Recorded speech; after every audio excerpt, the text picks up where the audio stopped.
सारे भाइयों ने राम राम। और आज हम निकल चुके हैं केदारनाथ की ओर। आज हमारे साथ हैं हमारे भाई रजक भाई, और हमारे इनको तो जानते ही हो गए आप, पहले भी हम गढ़ी भवानी गए थे, विष्णु प्रयाग गए थे, तब भी हमारे साथ भाई थे। और एक नए भाई हमारे साथ हैं शरद भाई।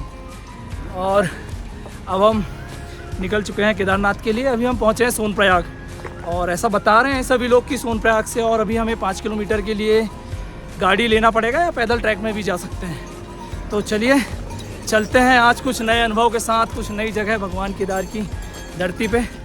आप देख सकते हैं कितनी ज़बरदस्त यहाँ पर कार पार्किंग की व्यवस्था है। जो ये बाइक पार्किंग है जो बहुत ही व्यवस्थित ढंग से बनाई गई है। सेम यहाँ पे कार पार्किंग की व्यवस्था भी है जो कार को पार्क करने में बहुत ही आसान और सुविधा होती है। और आप इजीली सर्च कर सकते हैं। एक वाटर एटीएम लगा हुआ है यहाँ पे, 1 रुपये डाल के आप अपना वाटर को 1 लीटर पानी रिफ़िल कर सकते हैं। तो हमारे शरद भाई ने यहाँ पे अपनी वाटर को रिफ़िल किया, और हमारे पास तो सिक्का नहीं था, रजक भाई से हमने उधार लिया। फिर इन्होंने सिक्का दिया। ढक्कन हमारे पास है, कोई बात नहीं, ये ढक्कन ले लो। और हमने रिफ़िल करके अब हम फिर बढ़ते हैं अपनी यात्रा में आगे की ओर। चलिए भाई। यह बोर्ड ही हमें इस बात का एहसास कराता है कि हम भगवान श्री केदार की धरती केदारनाथ पर आ गए हैं, और हम यहाँ से ही अपनी आगे की यात्रा बाई ट्रैक और बाई टैक्सी गौरीकुंड तक करते हैं, और फिर वहाँ से अपना ट्रैक।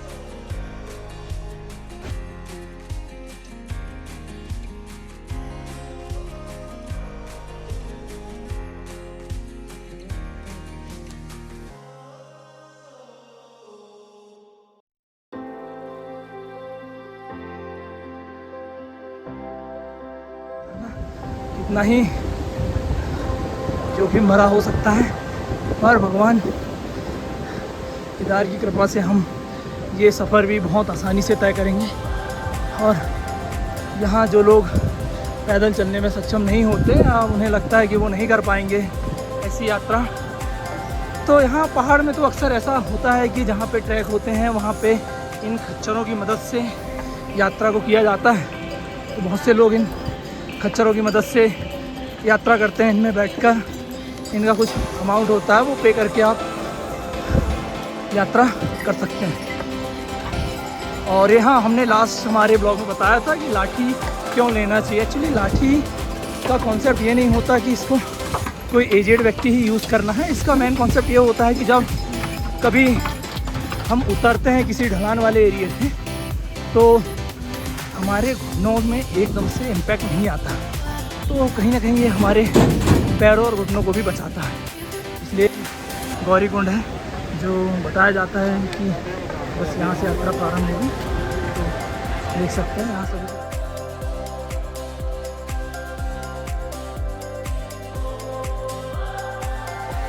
ये तंग गलियों से गुजरते हुए हम, और यहाँ पे सारी चीज़ें अवेलेबल हैं गौरीकुंड में। सारी शॉप्स हैं यहाँ पे, ग्रॉसरी स्टोर हैं, शूज़ हैं, सारी चीज़ें यहाँ अवेलेबल हैं, कहीं कोई दिक्कत नहीं है। और यहाँ पे होटल्स भी हैं। यहाँ एक मंदिर,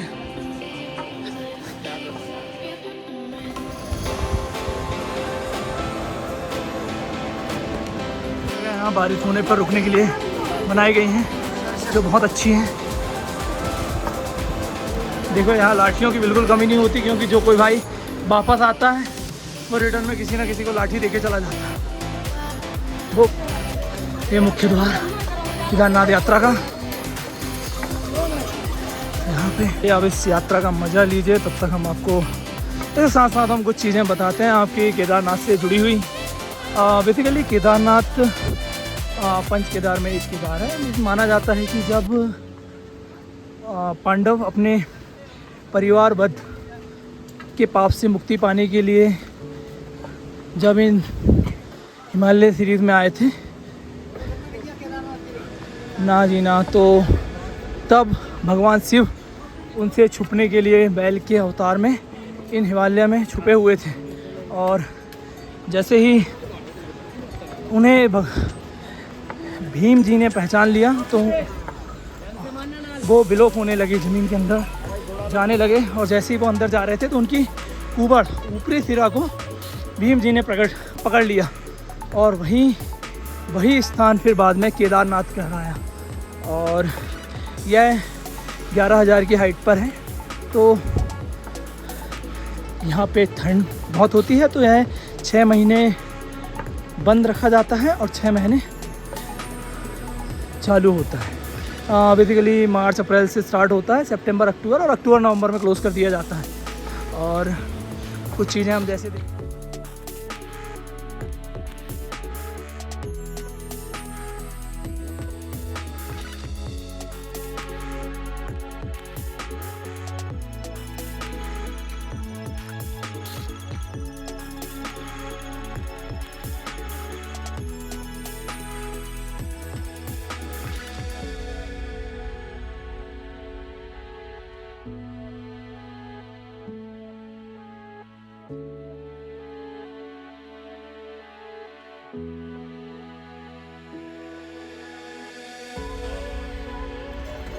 कल हैवी रेनफॉल की वजह से रास्ते कुछ डैमेज हुए हैं।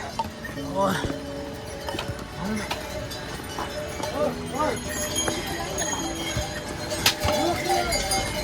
देखिए घोड़ों के बीच से चलना कितना मुश्किल काम होता है। साथ में ये लीद जो है बहुत बदबू भी करती है, पर कोई नहीं, हम इसी के साथ बढ़ते हैं आगे हमारे डेस्टिनेशन की ओर।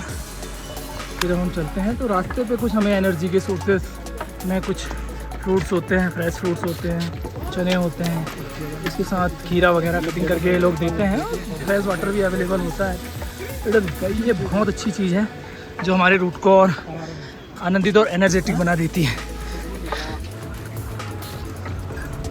रास्ते में कुछ ऐसी हिल्स भी आती हैं जहाँ पानी रेगुलर टपकता रहता है। ये सीपेज वाला पानी है। ये देखिए भाई, एक बाबा जी के साथ त्रिशूल लेके चल दिए। देखो कितना प्यारा वाटरफॉल है, ये रास्ते में आता है इस ट्रैक में, बहुत ही प्यारा और सुंदर है।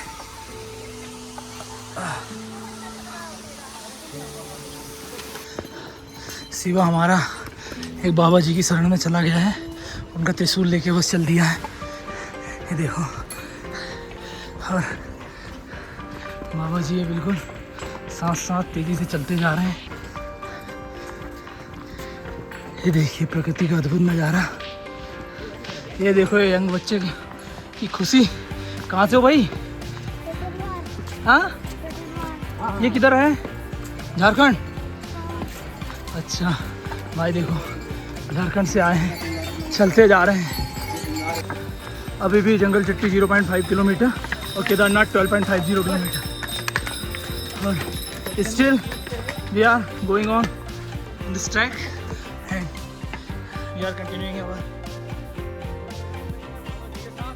चार धाम की यात्रा में। और हमारे साथ जो बाबा जी हैं वो बहुत ही लाइफ में बहुत सेक्रीफाइस किया हुआ है। और बाबा जी अभी पूर्णतः अध्यात्म की ओर बढ़ चुके हैं और अभी चार धाम की यात्रा में निकले हैं। और अभी पूछते हैं बाबा जी से कहाँ कहाँ इन्होंने यात्रा करके आई है और कैसा इनका अनुभव रहा है। तो बाबा जी कहाँ कहाँ से आए हैं आप लोग? अभी गंगोत्री गए थे। गौमुख कैसी जगह है गंगोत्री? गंगोत्री बहुत बढ़िया जगह है। अच्छा, तो कैसा अनुभव हुआ आपका? बहुत अच्छा अनुभव हुआ। अच्छा, और वातावरण बहुत बढ़िया ठंडा। अच्छा, गौमुख? हाँ, गौमुख का कैसा? गौमुख का बहुत बढ़िया पत्थर है। अच्छा, एकदम लेट जाता आदमी। अच्छा, तपोवन गए, तपोवन। तपोवन कौन सा? अपना जोशीमठ के आगे जहाँ शपथ ऋषि देखते थे। अच्छा, हाँ, ऋषिकेश वाला? नहीं, गौमुख से ऊपर है। अच्छा अच्छा। कि इस रास्ते छोटे छोटे वाटरफॉल्स भी देखने को मिलेंगे आपको इस ट्रैक पे। और एक सबसे अच्छी खूबसूरत बात ये होगी कि कहीं पे धूप होगी, कहीं पे छाँव होगी, कहीं पे स्नो होगा, कहीं पे फॉग होगा, कहीं पे बादल नीचे आ गए होंगे, कहीं पे रेन हो रही होगी, कहीं पे छोटी छोटी शॉप्स होंगी, लोग अपने अकेले चले जा रहे होंगे। पर अभी जब से यात्रा 15 जून के बाद से यात्रा बहुत कम हो गई है, तो लोग बहुत कम आ रहे हैं धीरे धीरे, और यात्री कम ही होते जाते हैं। मे बी फिर सितंबर और अक्टूबर में यात्रियों की संख्या बढ़ती है। तो चलिए अब यात्रा को फिर कंटिन्यू करेंगे हम। देखिए एक छोटा वाटरफॉल देख सकते हैं, बहुत बड़ा है पर ये बहुत छोटा दिख रहा है, बिकॉज वी आर बहुत दूर है इस वाटरफॉल से। एक और वाटरफॉल देखिए कितना ही ज़बरदस्त है। आप ऊपर आसमान से लदे हुए पहाड़ और नीचे पहाड़ों से निकलता हुआ ये वाटरफॉल इतना ही सुंदर और आकर्षित लगता है। देखिए आप, बस इसको देख के मन लगता है कि यहाँ से आप कहीं ना जाएं।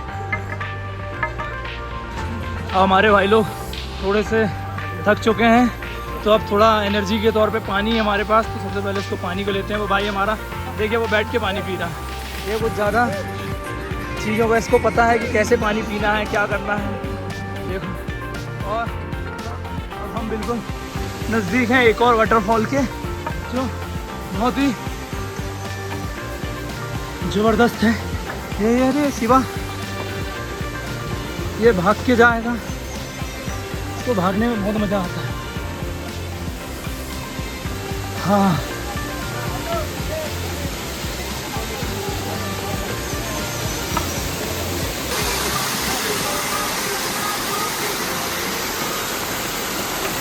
वो बैठे हैं हमारे महादेव। वो बैठे हैं हमारे महादेव। यहाँ से अभी 10 किलोमीटर लेफ्ट है केदारनाथ।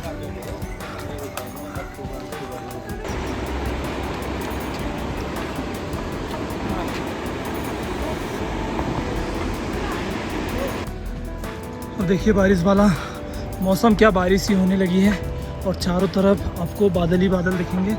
रास्ता बस सामने से दिखाई देगा। ये पूरे पहाड़ ढक चुके हैं और बारिश निरंतर छोटी छोटी रिमझिम हो रही है, जो बहुत ही अच्छा लग रहा है। कुछ लोगों ने रेनकोट पहना हुआ है, कुछ लोगों ने नहीं पहना हुआ है, क्योंकि बेसिकली इतना बारिश में रेनकोट की ज़रूरत नहीं है। देखिए नदी, एक भाई को देख सकते हैं हम, जफराबाद गुजरात से आया है साइकिल से 1698 किलोमीटर्स का सफ़र करके भाई अपना कंटिन्यू चल रहा है। भाई कितने दिन से चले हो आप? 21वां दिन है। 21वां दिन है। अच्छा, साइकिल ऊपर ही लेके जाओगे? हाँ। अच्छा अच्छा, तो यार काफ़ी परेशानी आई होंगी रास्ते में आपको। मदद करो। हाँ, साइकिल लेके चलते हैं आपकी हम। नहीं, चलिए कोई नहीं। देखो ऐसे भाई भी हैं हमारे साथ, हमारे बीच में, जो इतना लंबा सफ़र से साइकिल से तय करते हैं।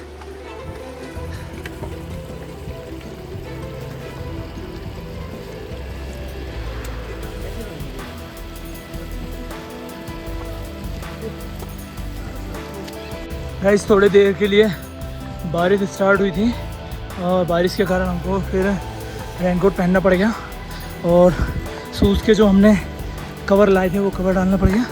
और इसके बाद फिर हमारी यात्रा को फिर हमने कंटिन्यू किया। और देखिए मौसम भी पूरा खुल चुका है, खुला नहीं है, बादल नीचे है, बट थोड़ा क्लीन हुआ है तो और अच्छा दिखने लगा है। व्यू बहुत अच्छा आ रहा है। ऊपर आसमान देखो कितने क्लियर, ये बादल नीचे ही घूम रहे हैं, ये देख सकते हैं आप। और हमारे भाई लोग निरंतर चलते रह रहे हैं।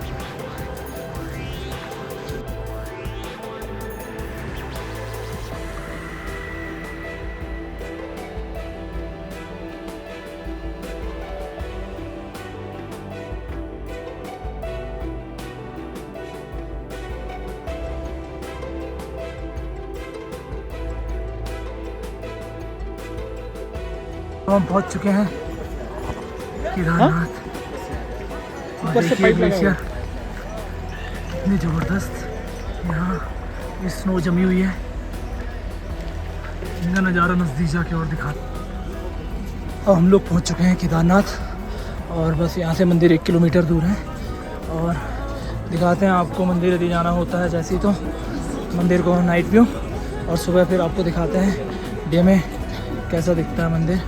और भीमशिला, शंकराचार्य जी की प्रतिमा, सबकी दर्शन आपको क्रमवार सुबह करवाते हैं।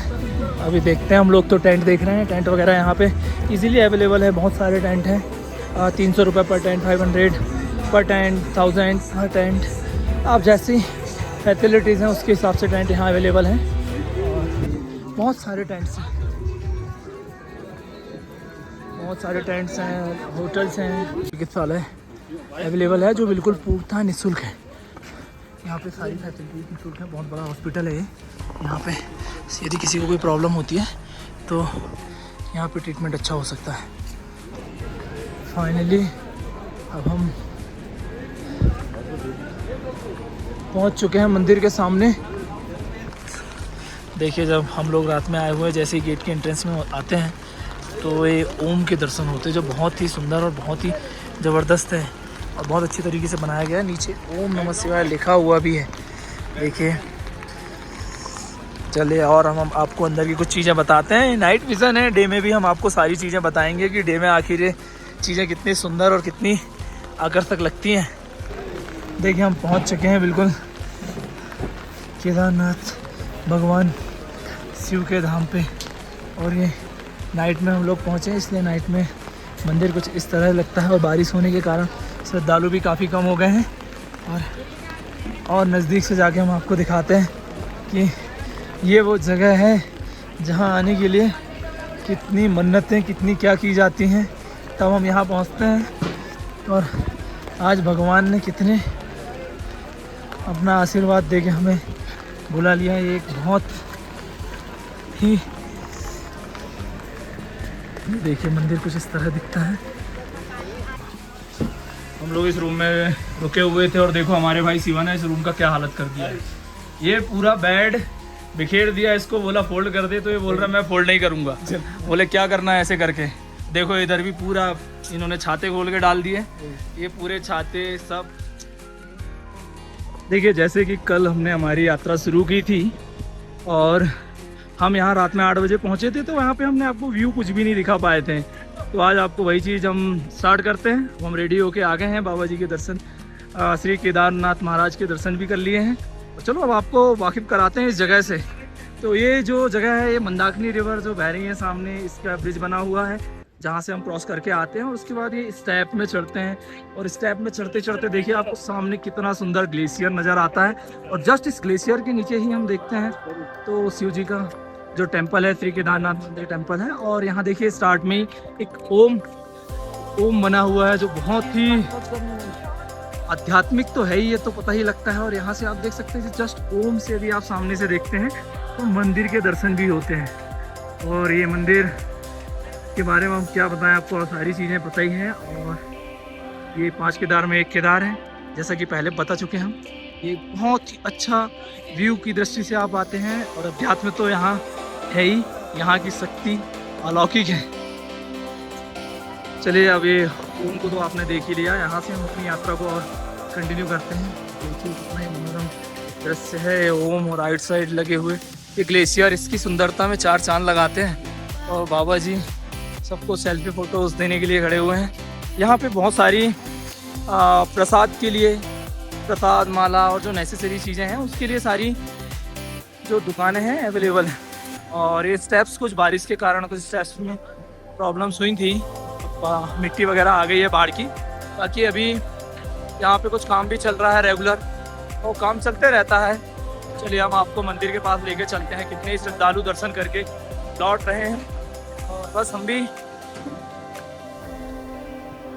बस कुछ देर बाद आपको बाबा केदार के धाम लेके चलेंगे, वहाँ आपको दर्शन कराते हैं और दिखाते हैं कि कितना ही सुंदर नज़ारा है वहाँ का।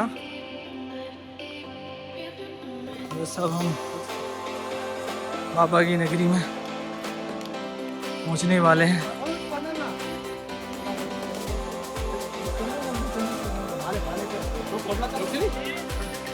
आज एक गाड़ी ना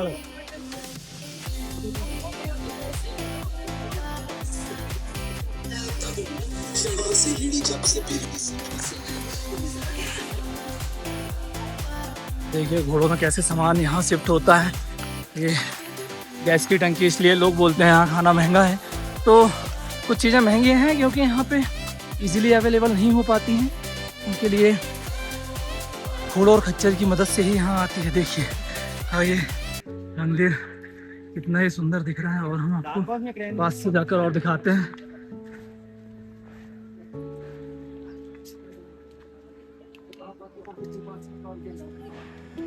ये देखिए तो मंदिर के गेट पर पहुंच चुके हैं सारे श्रद्धालु हैं, जिन्होंने दर्शन कर लिया है वो वापस हो रहे हैं। भीड़ भी बहुत कम हो गई है रेन की वजह से,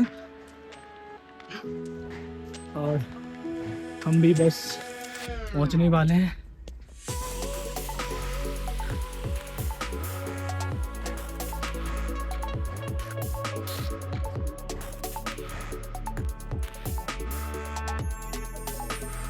देखिए ग्लेशियर, यही वो ग्लेशियर है जो 2013 की त्रासदी में टूट गया था, और टूटने की वजह से मंदिर में तो इफेक्ट नहीं हुआ था क्योंकि उसके पीछे एक भीमशिला बहुत बड़ी चट्टान आके मंदिर के पीछे रुक गई थी, उसे भीमशिला बोलते हैं।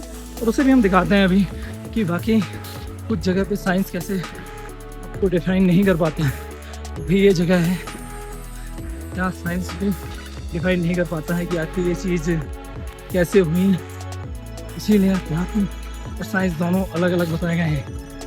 ये देखिए कुछ लोग इनमें भी सफ़र करते हैं, और ये मंदिर के बिल्कुल एंट्रेंस में पहुँच गए हम लोग, और मंदिर को बिल्कुल नज़दीक से दिखाएंगे आपको। ये वही मंदिर है, ये देखिए उड़ता हुआ फ्लैग कितना सुंदर लगता है। इन वादियों में बादल आ गए हैं, ऊपर ग्लेशियर है, नीचे मंदिर है, और मुख्य गेट मंदिर का। देखिए हम मंदिर के पास भी आए थे, आपको गेट दिखाया था। यहाँ पे देखिए भाई नंदी महाराज हैं, और यहाँ कुछ नंदी महाराज बैठे हुए हैं, और यहीं लगा हुआ है मंदिर। और इसका ये दिव्य प्रेमिसेस है जहाँ पे सभी श्रद्धालुगण अपनी मेमोरीज कैप्चर करते हैं कि यहाँ आए हैं, तो मेमोरीज को संजोएं। बहुत ही सुंदर और बहुत ही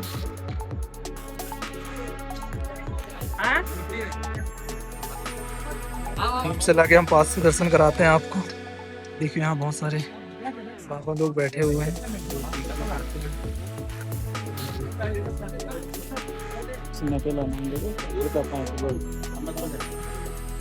Bapak Jipai foto kalau दूसरी साइड से आप देख सकते हैं मंदिर कितना सेम दिखता है जैसे उधर साइड से था, वैसे ही दिखता है। और ये लाइन लगी हुई है भक्तों की, यहाँ से होटल्स वगैरह सब यहाँ अवेलेबल हैं पास में ही। भगवान केदार के दर्शन कर अब हम काल भैरव मंदिर की ओर प्रस्थान कर रहे हैं, और बस अब निकल चुके हैं काल भैरव मंदिर की ओर। हमारे भाई लोग चले जा रहे हैं, वो बताते हैं उसकी दूरी यहाँ से लगभग 1 किलोमीटर है, जो पास में ही है, बिल्कुल नज़दीक है और बहुत ही अच्छी जगह है।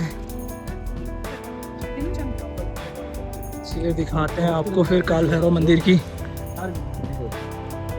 खूबसूरती। बहुत आसान रास्ता है, बहुत अच्छा है, लोगों से रिव्यू भी लेंगे। देखिए हमारे भाई लोग ब्रेड लेके आए थे तो कुत्ते को खिला रहे हैं, वो खाता है कि नहीं अब देखते हैं। चलिए कोई बात नहीं, इसने तो नहीं खाया, इसका पेट भरा हुआ है। बाकी दूसरे कुत्ते को देखते हैं वो क्या करता है। अरे मैं सावन सर शिवा रजत पूरे पैदल में 1 किलोमीटर है, 2 किलोमीटर है उधर ब्रिज है, इधर देखो पानी कैसे आ रहा है।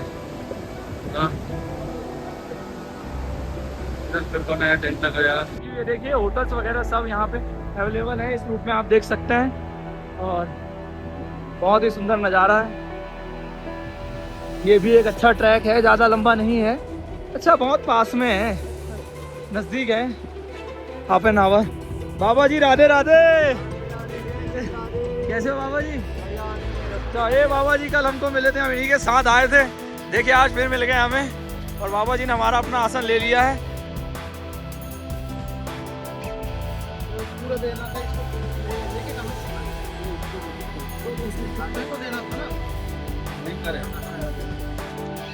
ये काल भैरव मंदिर का ट्रैक है जो 400 मीटर का ही ट्रैक है।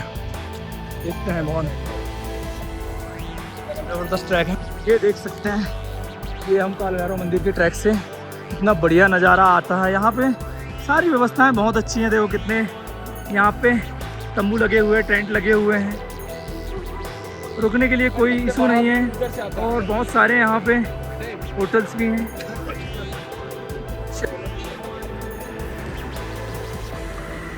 बेड का नज़ारा देखिए।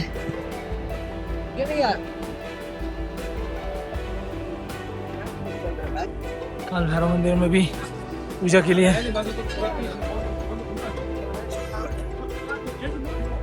चलिए अब हम हमारे काल भैरव महाराज, ये काल भैरव महाराज का मंदिर पहुंच चुके हैं। और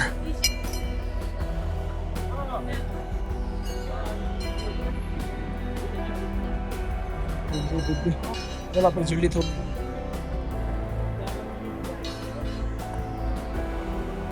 जय काल भैरव।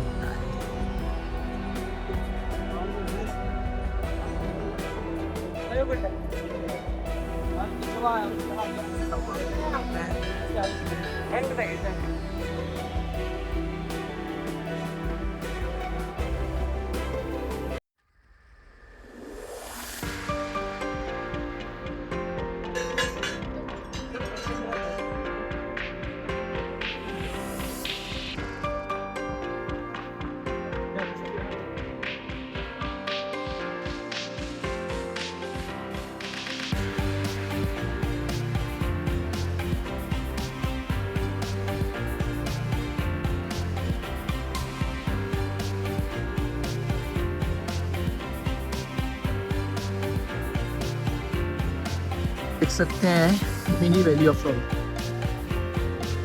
यहाँ बहुत सारे फूल खिले हुए हैं। यही तो है मिनी वैली ऑफ फ्लावर। ये और क्या, ये केदारनाथ का। अब हम निकल चुके हैं आदिगुरु शंकराचार्य समाधि स्थल की ओर। जय बोले की। ये बिल्कुल जस्ट मंदिर से लगा हुआ पार्ट है। बस समाधि स्थल में पहुंचने ही वाले हैं।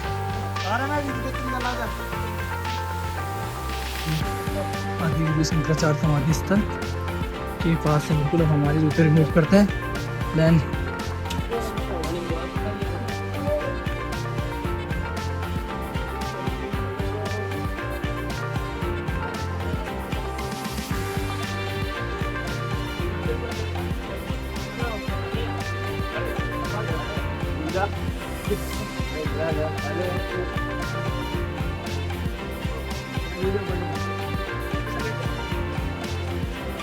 जाने का बिल्कुल भी मन नहीं कर रहा हमारा, यहाँ से जाना पड़ेगा। बस अब हम निकल चुके हैं यहाँ से, यात्रा कंप्लीट करके हमारी। और देखो बहुत ही हमारा मन तो बिल्कुल यहाँ से जाने का नहीं है। ऐसा लग रहा है कि यहाँ से बिल्कुल ना जाएं, यहीं रुक जाएं, क्योंकि ये जगह इतना ज़बरदस्त है। यहाँ एक अलग ही वायु प्रवाहित होती है जिसमें अध्यात्म की गंध अलग ही महकती है। और यहाँ से जाने का हमारा क्या, जो एक बार आ गया यहाँ से जाने का किसी का भी मन नहीं करेगा, पर जाना पड़ेगा। तो बस अब हम निकलते हैं यहाँ से। हमारी यात्रा, रात में हमने शायद ये नहीं दिखाया होगा, ये मंदाकिनी रिवर है और इधर से भी सेम मंदाकिनी रिवर आती है जो। और ये देखिए दोनों साइड से मंदाकिनी रिवर आके एक ही फिर आगे मिल जाती है।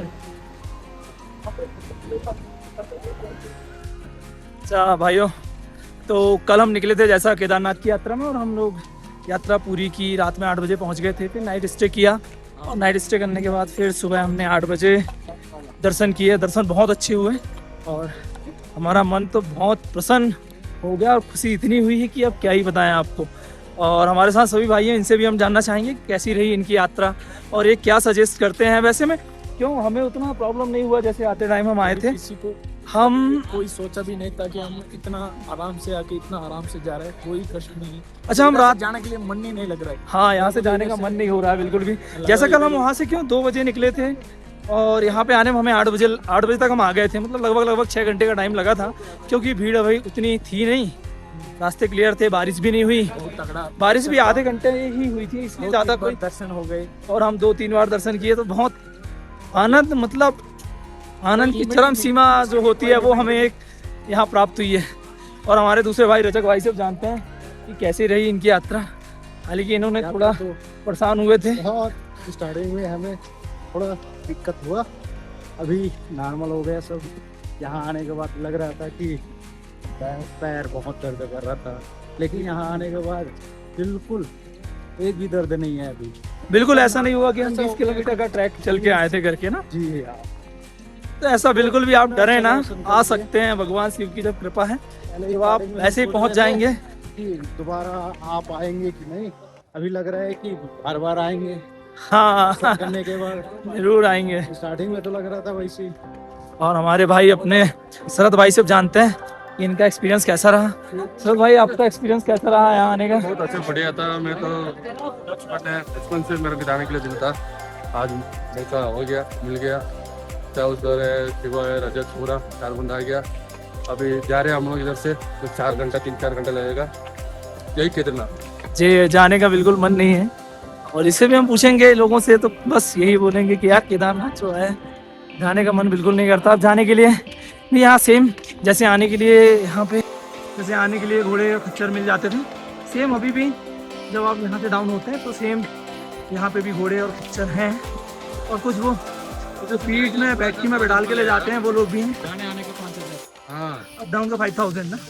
रश कम मिले, अभी रस कम होने, भीड़ भाड़ कम हो गया इसलिए रेट कम कर दिया भाइयों ने, बाकी नहीं भैया।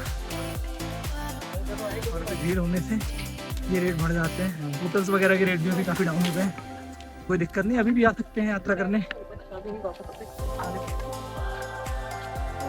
गौरीकुंड और सोनप्रयाग जाने के लिए पूरे घोड़े यहाँ पे मिलेंगे। पूरे घोड़ों का बाजार है, ये पूरे घोड़े ही घोड़े हैं, ढेर सारे। अभी तो लोग कम होने के कारण 2-2 हज़ार रुपये में ये लोग लेके जा रहे हैं यहाँ से गौरीकुंड के लिए।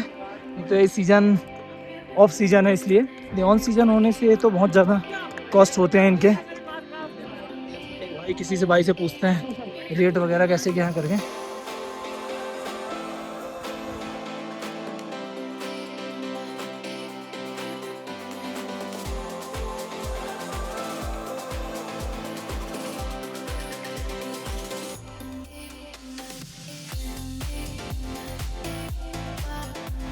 ये है इस रास्ते का सबसे बड़ा शॉर्टकट इस ट्रैक का, जो हमारे 2 किलोमीटर सेव कर देता है।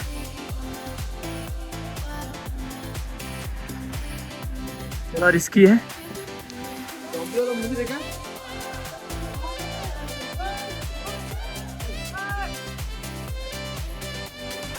कहाँ से आ रहे हैं हम लोग, कहाँ को जा रहे हैं?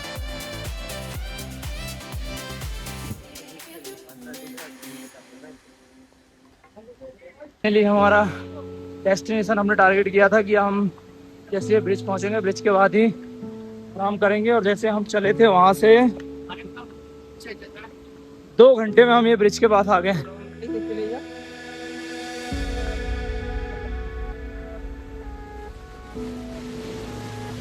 फाइनली अब हमारी यात्रा हमने कंप्लीट की, जो कि हमने केदारनाथ धाम से 12:40 पे शुरू की थी और हम यहाँ पहुँच चुके हैं 4:25 में। बहुत ही अच्छा अनुभव, बहुत सुखद अनुभव रहा इस यात्रा का और बहुत मज़ा आया ट्रैकिंग में। रास्ते में हल्की बारिश भी हुई।